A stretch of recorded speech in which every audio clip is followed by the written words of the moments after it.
Kapag pinirmahan mo to, akin na lahat ng mga kayamanan mo. Oh, pirmahan mo na. Tita, wala naman ako field trip pa.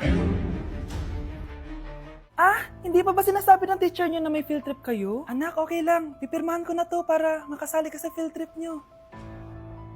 Walang iya ka talaga, Rosa. Wala ka talagang titira sa akin, ha? Manda ka talaga sa akin. Mabilis ka talagang utuin, Susan.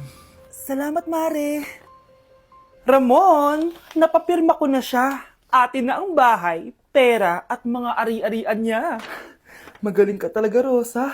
Kaso kailangan na natin kumilos na mabilis. Kasi sabi ng doktor, nagre-recover na yung mata niya. Ano? Kaya bukas na bukas din, papalayasin na natin sila. Total, nakuha na natin ang gusto natin. Nay, bakit mo pinirmahan yun, ha? Maliban natin kung ano nilalaman ng papel na yun. Huwag kang mag-alala, anak. Malapit nang matapos ang maliligayang araw ng tatay mo at ng kabit niya.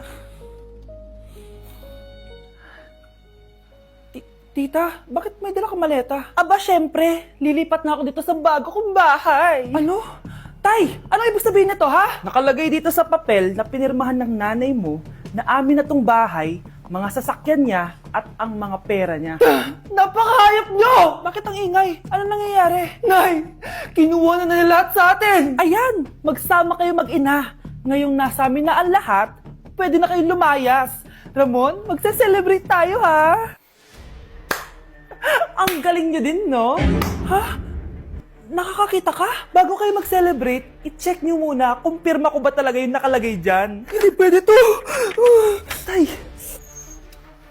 Attorney! Kita mo naman kung ano ginawa na tong dalawang to, di ba? At nandito na rin ang ebidensya na magpapatunay na naghaharutan sila sa loob ng bahay ko. Anong gagawin nyo sa amin, ha? Mahal, huwag mo naman gawin sa amin to, please, oh. Magbabago ako, please. Oh, eh! Sorry kung natatapakan kayo pagka-love team nyo, ha? Arestuhin nyo na yung mga yan. Mag-celebrate kayo sa kulungan. Kayong dalawa, sumama na kayo sa akin sa presinto.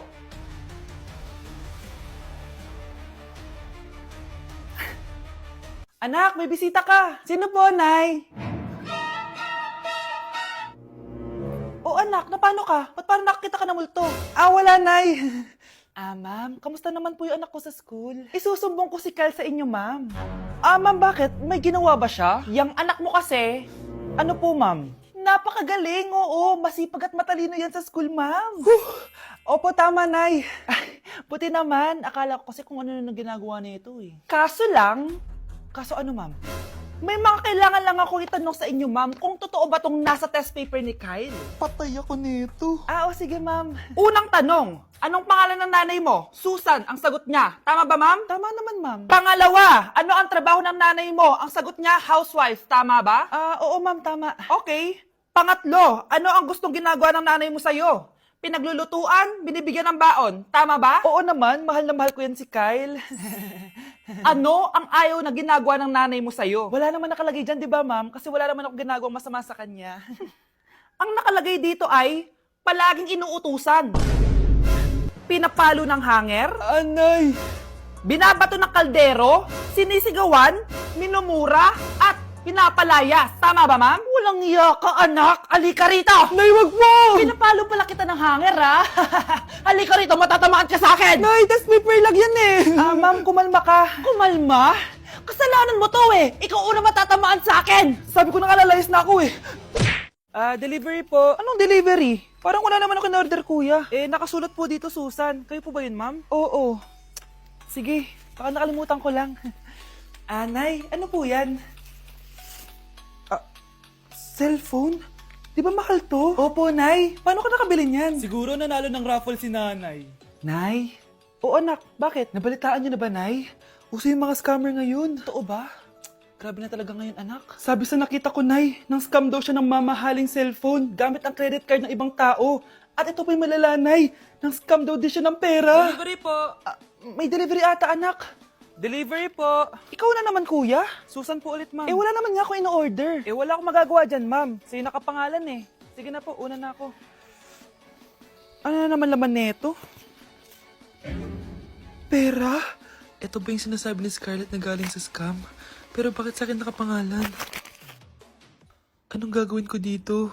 Hindi naman ako yung scammer. Nay, may naghahanap po sa inyo sa labas. Anak! Sige, pupunta na ako.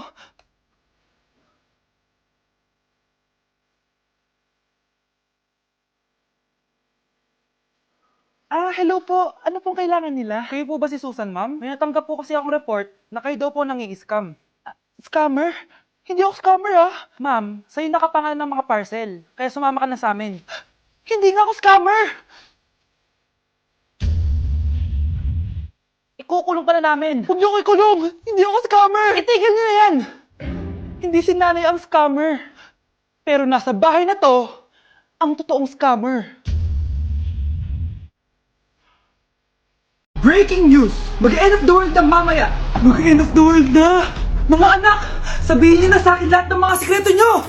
Nay! Ako po yung nagnakaw ng 1,000 sa pera mo! Kaya pala wala na akong pera sa pitaka ko? Nay! May jowa ako! Oh, ano naman? 5 sila! Ha? Paano mo na kaya lahat yon? Nay! Ang baba po ng mga grades ko ngayon! Huwag ka po sana magalit sa akin! Okay lang yun, anak! Ano ba grade mo? 95. Okay na yun. Ako nga 75, masaya na ako eh. Nay, hindi po ako straight. May boyfriend po ako. Matagal ko nang alam, anak. Tanggap kita. Thank you, Nay. A few moments later. Mari, mag-end of the world na pala. Oo nga, Mari. Nakakatakot. May kailangan kang malaman, Mari. Ha? Ano yun? Ako yung kabit ng asawa mo. Ha? Walang iya ka. Salamat ka, mamamatay na tayo! Kaya pinapatawad na kita! Breaking news! Fake news lang pala ang end of the world! Yun lang! Salamat, fake news lang! Darling, kamusta kayo? Bakit, darling? Manluloko ka! Akala mo di ko alam na kapit mo yung kapbahay natin! Lumayas ka dito! Patawarin mo ako, darling! At least hindi tayo mamamatay! Dahil ako papatay sa'yo! Mga anak ko, I got a new bag! Nay? Bumili ka na naman? Ilang araw na tayong walang makain. Tapos inunan pa yan? Nay, nagugutom na ako. Kayong dalawa, wala kayong karapatang magreklamo ha? Alak lang naman kayo ng tatay niyo sa una niyang asawa. Tatawag ko kay tatay. Akin na yung cellphone mo. Hindi mo na ito makukuha sa akin. Ate, natatakot na ako sa kanya. Ito, kumain ka na. Ate, ganito na lang ba talaga buhay natin? Hindi. Hahanap ako ng paraan para makausap si tatay. Love, Padala ka naman ng 50,000, oh. Magbabayad kasi ako ng tuition ng mga anak mo. Tapos, ang dami pa nilang pinapabili. Tay, hindi totoo yan! Sinungaling siya! Wala na siya. Akala mo talaga makakasumbong ka? Talagang sinusubukan mo ko, ha? Walang iya ka talaga, tita! Ayan, diyan kayo nababagay. Ikukulong ko kayo dito. Wala akong pake kung anong mangyari sa inyo. Tay, tulungan mo kami. Ate, mamamatay na ba tayo dito? Tiwala lang, Kyle. Kakayanin natin to. Kyle? Ang taas ng lagnat mo. Tita, tulong! Dali natin sa hospital si Kyle! Ang ingay naman ng mga yun. May bago na naman akong bag. Kyle! Delivery po. Salamat naman, dumating na yung bago ko cellphone. Ano pa ginagawa mo dyan? Binayaran ko na to sa online. Tama nga sila. Inuubos mo lahat ng pera ko sa mga luho mo. Ha? Ramon? Umuwi ka? Kukulong ko kayo dito. Wala akong pake kung anong mangyari sa inyo. Grabe ng pinagagawa ng babaeng to. Ginagawang hayop ang mga bata. Ramon, kailangan mo nang umuwi dito. Walang iya talaga yung si Rosa. Lumayas ka na dito, ha? Ayaw ko makita yung pagmumukha mo. Tsaka lahat ng mga pinambibili mo, bayaran mo to sa akin. Tapos na ang maliligayang araw mo. Tulong! Scarlett! Scarlett! Tay! Kyle! Okay na si Kyle. Buti na lang, agad niya siya nadala dito. Sorry mga anak. Kung alam ko lang, uuwi ako agad. Tay, ang importante, nandito ka na. Yay! Nandito na si tatay! Makakain na ulit tayo ng masarap, ate! Huwag kayong mag-alala, anak. Hindi na kayo malalapitan ng babaeng yon. Pangako. Okay po, ma'am. Hoy, ikaw! Tumawag teacher mo sa akin! Bagsak ka na naman? Anay, kasi ayoko na marinig. Simula ngayon, bawal ka nang gumala at mag-cellphone. Hindi pwede to. Anong gagawin ko? Aray! Sakit ng pagkaramdam ko! Magpahinga ka na, anak. Bipilit kita ng Chicken Joy. Sige po, Nay. Effective yung plano ko, ah. A few moments later. Anak! Ayan, please! Nagsiselbong ka na? Okay ka na, no? Maglinis ka na doon sa baba! Ang sakit! Ang sakit talaga ng pagramdam ko! Aba, teka! Huwag mo ako niloloko ha! Magbihis ka na! Pupunta tayo sa doktor! Anay! Tara na! Hello, Doc! Ipapacheck up ko po tong anak ko. Sige, pasok kayo! Ano po nangyari sa kanya? Kasi Doc, palaging may masakit sa kanya. Totoo ba to, Doc? O kunwari niya lang para di siya mautusan? Tignan natin. May malalang sakit yung anak mo! Ha? Mamamatay na siya? Di ka magiging okay, ma'am, ha? Meron akong gamot dito, ma'am. Last stock na lang to. Ipainom mo na. Effective yan, ha? Iinumin ko na, Nay, ha? Ayan, Nay. Okay na pakiramdam ko. Ayan, huliin niyo na yan. Ano mangyayari? Isa siyang peking doktor. Kaya ikukulong na namin siya. Ha? Ay, anak, ano nangyayari sa'yo?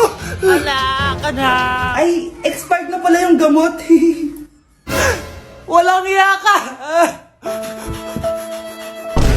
Hala, nalipat na naman ako ng classroom. Bakit kinder yung nakalagay dito? Saan yun? Ba't puro mga bata yung nandito? Hi mga bata! Ang lesson natin ngayon ay addition. Sino dito ang makakasagot ng 1 plus 1? Ang dali naman ng lesson dito. Ma'am, 1 plus 1 is equals to 2. Correct! Mga bata, 5 claps para kay Scarlett. Hindi niyo ba alam yun? Mga bata, science na tayo ha? Ilan ang planeta sa solar system natin? Ba't walang nagtataas ng kamay? Ma'am, there are 8 planets in our solar system. Correct! Siguro nag-a-advance reading si Scarlett. Lo, ba't parang walang alam yung mga kaklase ko? Okay, tatatakan ko ng star sa kamay ang makakasagot neto. What are the primary colors? Ha? Ba't ang dadali na subject dito? Last sem, nag-research lang ako eh. Ma'am, the primary colors are red, blue, and yellow. Wow! Mukhang may magiging top 1 na tayo ah. Hala, mukhang magiging top 1 pa ako dito. Namali siya ng classroom. Scarlett Iha, namali ka daw ng classroom, oo. Lumipat ka na lang dun sa grade 12. Ano? Siya ba'y napunta sa kinder? Alright, may bagong dating tayo, class. Miss, pwede mo bang sagutin itong nasa blackboard? Ano yan? Madali lang yan. Madali? Sir, babalik na lang pala ako sa kinder. Buti ba doon magiging top 1 ako? Bye!